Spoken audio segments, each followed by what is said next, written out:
அன்பு உறவுகளே, எல்லாருக்கும் ஒரு நற்செய்தி. அதாவது சிறையில் இருக்கிற அப்துல் ரஹீம் வந்து தன்னுடைய அதாவது கேரளா நியூஸ் சேனல், அதாவது 24 நியூஸ் சேனலுக்கு பிரத்யேகமாக இங்கேருந்து ஃபோன் அடித்து பேசின தருணம் இது. அந்த தருணம் தாயும் மகனும் உரையாடிய தருணம். இப்போ சிறையில் இருக்கிற அப்துல் ரஹீமும் கேரளாவில் இருக்கிற தாயும் உரையாடிய தருணம். மாஷா அல்லாஹ், நெஞ்சை வருடின அந்த நேரம். நீங்கள் பாருங்கள் இந்த வீடியோவில். അതേ സമയം അതെ എത്രയും പെട്ടെന്ന് കാണാൻ പറ്റും റഹീം. എല്ലാവർക്കും വേണ്ടിയിട്ട് പ്രാർത്ഥിക്കാം. എല്ലാവർക്കും നന്ദിയുണ്ട്. ഇതിന്റെ എല്ലാവർക്കും വേണ്ടിയിട്ട് പ്രാർത്ഥിക്കും. പെട്ടെന്ന് കഴിച്ചില്ലാൻ വേണ്ടി. റഹീമിന് ഇനി കരയേണ്ടി വരത്തില്ല കേട്ടോ. സന്തോഷമായിട്ടിരിക്കുക.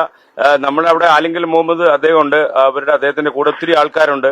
അവരെല്ലാവരും പണിപ്പെടുന്നുണ്ട്. എത്രയും ദിവസങ്ങൾ കുറച്ച് റഹീമിനെ ഈ നമ്മുടെ ഫറൂഖിൽ ഉമ്മയുടെ അടുത്ത് എത്തിക്കാൻ വേണ്ടി. അപ്പൊ റഹീം സന്തോഷമായിട്ട് ധൈര്യമായിട്ടിരിക്കുക. നന്ദി റഹീം, നന്ദി.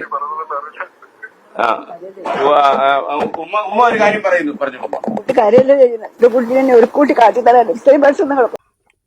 அன்பு உறவுகளே, எல்லா புகழும் அல்லாவிற்கு. அல்ஹம்துலில்லாஹ். 18 வருடம் போராடிய தாய்க்கு ஒரு பாசத்தின் வெற்றி அப்படின்னு சொல்லலாம். அதை அல்ஹம்துலில்லாஹ். அப்துல் ரஹீமுக்கு நிறையா சோசியல் மீடியாவில் பார்த்துருப்பீங்க. அப்துல் ரஹீமிற்கு கிடைக்க வேண்டிய பணம் கிடச்சிருச்சு, அல்ஹம்துலில்லாஹ். நம்ம வந்து அந்த அப்துல் ரஹீமை பற்றி அடுத்த வீடியோ வந்து 16ஆம் தேதி 17ஆம் தேதி போடுவோம் அப்படின்னு நம்ம ஆல்ரெடி சொல்லியிருந்தோம். ஆனால் மக்கள் வந்து நம்மளை சும்மா இருக்க விடலை. அப்துல் ரஹீமை பற்றி அடுத்து என்ன அப்டேட்டு அப்படின்னு நிறையா பேர் கேட்டதுக்காக நான் இந்த வீடியோ போடுறேன். அல்ஹம்துலில்லாஹ். இந்த பணம் வந்து இப்போ வந்து அப்துல் ரஹீம் லீகல் அசிஸ்டன்ட் கமிட்டின்னு ஒன்று கமிட்டி இருக்குது. அந்த கமிட்டியில் தான் இந்த 34 கோடி ரூபா சம்திங் அமௌண்ட்டு வந்து இப்போதைக்கு இருக்குது. இந்த அமௌண்ட்டை வந்து இந்தியன் எம்பசி மூலியமாகவும் பேங்க் மூலியமாகவும் நம்ம சவுதி அரேபியாவுக்கு ட்ரான்ஸ்ஃபர் பண்ணுவாங்க. அது எப்போ பண்ணுவாங்கன்னா, இப்போ லீவு வந்து அதாவது ரமலான் லீவுங்கிறனால வருகின்ற ஞாயிற்றுக்கிழமை, அதாவது நாளை மறுநாள் வருகின்ற ஞாயிற்றுக்கிழமை, அதாவது 14, 15 தேதிகளில் இந்த விஷயம் நடக்கும் அப்படின்னு இந்த கமிட்டி வச்சுருக்காங்கல்ல. இந்த கமிட்டியை ஏற்பாடு பண்ணவங்க மிஸ்டர் முஸ்தபாங்கிறவங்க சொல்லியிருக்காங்க. அவங்க என்ன சொல்கிறாங்கன்னு இந்த கேளுங்க. இப்போ அவங்க மலையாளத்தில் சொல்லுவாங்க. ഇന്ത്യൻ എംബസിയിൽ ഇപ്പം നിങ്ങൾക്കറിയാം, ഇവിടെ ഓഫാണ് എല്ലാ ഓഫീസ് സ്ഥലങ്ങളിലൊക്കെ. പിന്നെ വർക്കിംഗ് ഡേ അല്ല, ഞായറാഴ്ച മുതൽ തിങ്കളാഴ്ച മുതലൊക്കെയാണ് ഓഫീസുകളൊക്കെ തുറക്കുന്നത്. அது மட்டும் இல்லாமல் இப்போ வந்து அவங்களுக்கு மேற்கொண்டு 7.5 லட்சம் ரியால் தேவைப்படுது. அதை யார்கிட்டையும் அவங்க கேட்கல. பட் அவங்க நாங்கள் ஏதாவது தூது பண்ணுறோம் அப்படின்ட்டு இருக்காங்க. அந்த 7.5 லட்சம் ரியால் யாருக்குன்னா, அதாவது மீடியேட்டர், அதாவது மிடில் நபர் அப்படின்னு சொன்னாங்க. அது வக்கீலுக்காக இருக்கலாம், மற்ற வக்கீலுக்காக இருக்கலாம், இதற்கு இடையில உதவி செஞ்சாங்கல்ல அவங்களுக்காக இருக்கலாம்.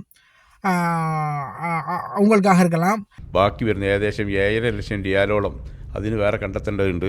അത് ഈ ലീഗൽ കമ്മിറ്റി കണ്ടെത്തണം ഇൻഷാ അല്ലാഹ്. ഇടപെട്ട ആളുകൾ എന്ന് പറഞ്ഞിട്ടുണ്ടെങ്കിൽ ഇതിൽ വക്കീൽ മധ്യസ്ഥരും ഒക്കെ. அது மட்டும் இல்லாமல் இந்த ஆப் ப்ளஸ் அந்த அக்கௌண்ட்டு இதெல்லாம் இப்போ ஃப்ரீஸ் பண்ணி வச்சுருக்காங்க, டெம்பரரியாக ஃப்ரீஸ் பண்ணி வச்சுருக்காங்க. இந்த பணத்தை எடுத்து இந்த வக்கீல், அதாவது அந்த பெண் தரப்பு, அந்த பாதிக்கப்பட்டவனுடைய வக்கீலும் நம்ம அப்துல் ரஹீமுடைய வக்கீலும் சேர்ந்து ஒரு ஒப்பந்தம் போடுவாங்களாம். இந்த ஒப்பந்தத்தின் அடிப்படையில் பணம் கொடுக்கப்படும். பணம் கொடுத்ததுக்கு அப்புறம் தான் அப்துல் ரஹீம் வந்து லீகலாக போலீஸ்லேருந்து விடுபடுவார் அப்படின்னு இதில் தெரிவிச்சிருக்காங்க. இன்னொன்று என்னென்னா, அந்த 18 வருஷத்துக்கு அப்புறம் அந்த தாயினுடைய மூஞ்சியில் சிரிப்பு வந்திருக்கு. அதை நீங்கள் இந்த வீடியோவில் பார்க்கலாம். அல்ஹம்துலில்லாஹ்.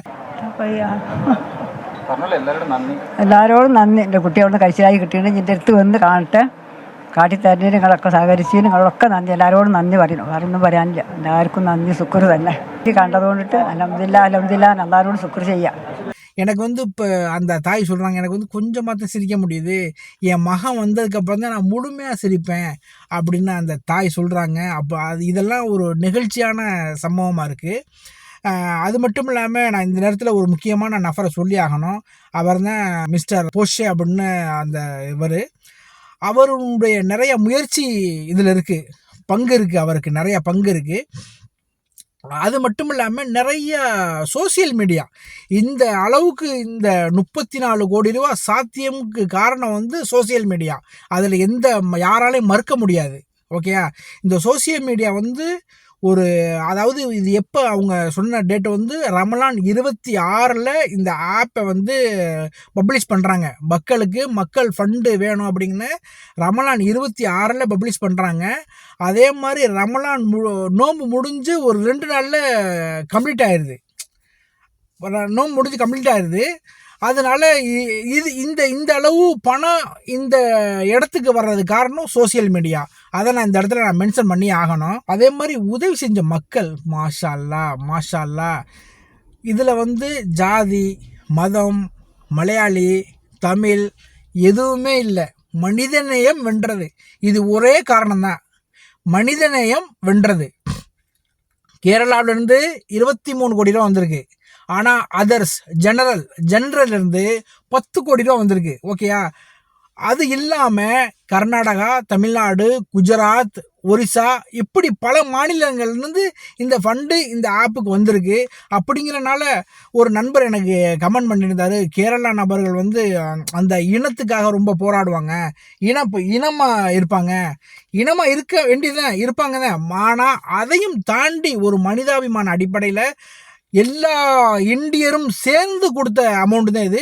இன்னொன்று என்னென்னா, நீங்கள் டிக்டாக்ல பார்த்துருப்பீங்க, ஒரு அரபி பெண் அவருக்காக உதவி செய்யுங்க அப்படின்னு ஒரு அரபியில் சொன்னாங்க. ஓகேயா?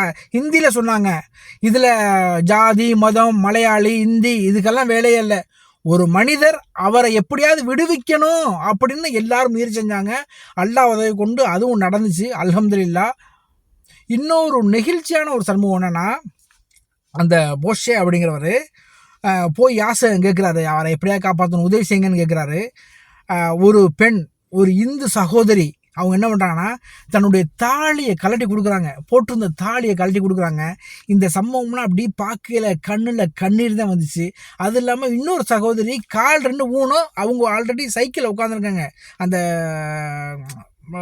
3 சக்கர வண்டியில் உட்காந்துருக்காங்க. அவங்க வந்து ஒரு வாளியை தூக்கிட்டு போயிட்டு உதவி செய்யுங்கன்னு கேட்குறாங்க. இதெல்லாம் கேரளாவில் நடந்தது. அல்ஹம்துலில்லாஹ். இதெல்லாம் பார்க்குறப்ப நமக்கே ஒரு மெய் சிலிர்த்து போச்சு. இதுக்கு காரணம் என்னன்னா, அவர் குற்றமற்றவர் அப்படிங்கிறதுக்காக மக்கள் முன் வந்தாங்க அப்படின்னு தான் என்னுடைய பார்வைக்கு இருக்குது. இன்ஷால்லா இந்த வீடியோ மூலயமா சில வீடியோக்கள் நான் உங்களுக்கு காட்டுறேன். இது வந்து கேரளா சேனல்லேருந்து ஒளிபரப்பானது தான். ஆனால் தமிழில் யாருமே இது போடலை. தமிழில் ஏன் எந்த சோசியல் மீடியாவும் இதை முன்னெடுக்கலை, தமிழில் யாருமே இதை பற்றி ஏன் பேசலைன்னு எனக்கும் தெரியலை. இல்லை தமிழ் மக்களுக்கு இதை பற்றி ஒரு விழிப்புணர்வு இல்லையான்னு எனக்கு புரியலை. பட்டு அல்ஹம்துலில்லாஹ், அவருக்கு சேர வேண்டிய பணம் வந்துருச்சு. இன்ஷால்லா அடுத்து லீகலாக இதை வந்து எப்படி அப்ரோச் பண்ணுறாங்க, எப்படி அடுத்து லீகலாக மூவ் பண்ணுறாங்க அப்படின்னு இன்ஷால்லா நான் உங்களுக்கு சொல்கிறேன். நான் 17ஆம் தேதி வரை நான் வெயிட் பண்ணேன், ஆனால் மக்கள் வெயிட் பண்ணல. கண்டிப்பாக வீடியோ போட்டே ஆகணும் அப்படின்னு சொன்னனால தான் நான் இந்த வீடியோ போட்டேன்.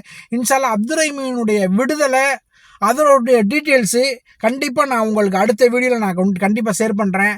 நீங்கள் எப்படி இதுக்கு முன்னாடி உள்ள வீடியோவை அதிகமாக ஷேர் பண்ணீங்களோ அதே போல் இந்த வீடியோவும் ஷேர் பண்ணுங்கள்.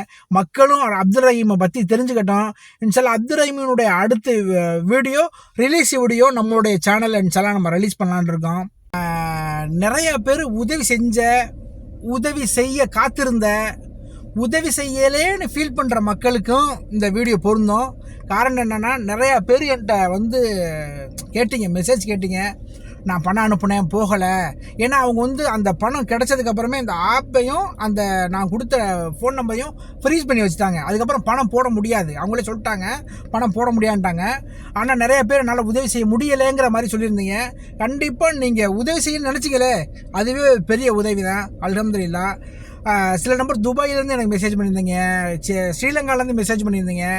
எல்லாருக்கும் அல்ஹம்துலில்லாஹ் ரொம்ப ரொம்ப ரொம்ப ரொம்ப ரொம்ப நன்றி. அந்த உதவி செய்தனுடைய பாக்கியம் கண்டிப்பாக உங்களுக்கும் கிடைக்கும். அந்த உதவி செய்யணுங்கிற மனசுக்கு பற்றிங்களா, அதுவே ஒரு பெரிய மனசு தான், புரியுங்களா? அதனால் நீங்கள் உதவி செய்ய முடியலன்னு ஃபீல் பண்ண வேண்டாம். நீங்களும் அந்த உதவி செய்ததுக்குரிய நன்மையை கண்டிப்பாக உங்களுக்கும் நீங்களும் அடைவீங்க. அடுத்து வந்து அப்டேட் வரையில் கண்டிப்பாக நான் உங்களோட ஷேர் பண்ணுறேன். அடுத்த அப்டேட் உங்களுக்கு வேணுமா வேணாமான்னு இந்த வீடியோவில் நீங்கள் கமெண்ட் பண்ணுங்கன்னு சொல்ல நான் ஷேர் பண்ணுறேன். அடுத்த நான் வீடியோ போடுறேன் உங்களுக்கு. ஓகேயா? இதோட நம்ம இந்த வீடியோ முடிச்சுக்கலாம். கண்டிப்பாக இந்த வீடியோவை ஷேர் பண்ணுங்கள் மக்களுக்கு. ஏன்னா அந்த வீடியோ ஷேர் பண்ணனால தான் ஒரு 17,000 பேர் பார்த்தாங்க. அதில் 17,000 பேரில் எத்தனை பேர் பணம் அனுப்புனாங்கன்னு தெரியாது. அல்லாஹ் அலம், அல்லாஹ் பெரியவன். அதே மாதிரி இந்த வீடியோ ஷேர் பண்ணுங்கள். அப்துல் ஹமீதை பற்றி, அவருடைய தாயினுடைய பாச போராட்டத்தை பற்றியும் மக்கள் தெரிஞ்சுக்கணும். அப்படிங்கிறக்காக இந்த நான் வீடியோ பேசுகிறேன். இன்ஷா அல்லாஹ் ஷேர் பண்ணுங்கள். கண்டிப்பாக ஷேர் பண்ணுங்கள். கண்டிப்பாக ஷேர் பண்ணுங்கள். கண்டிப்பாக ஷேர் பண்ணுங்கள்.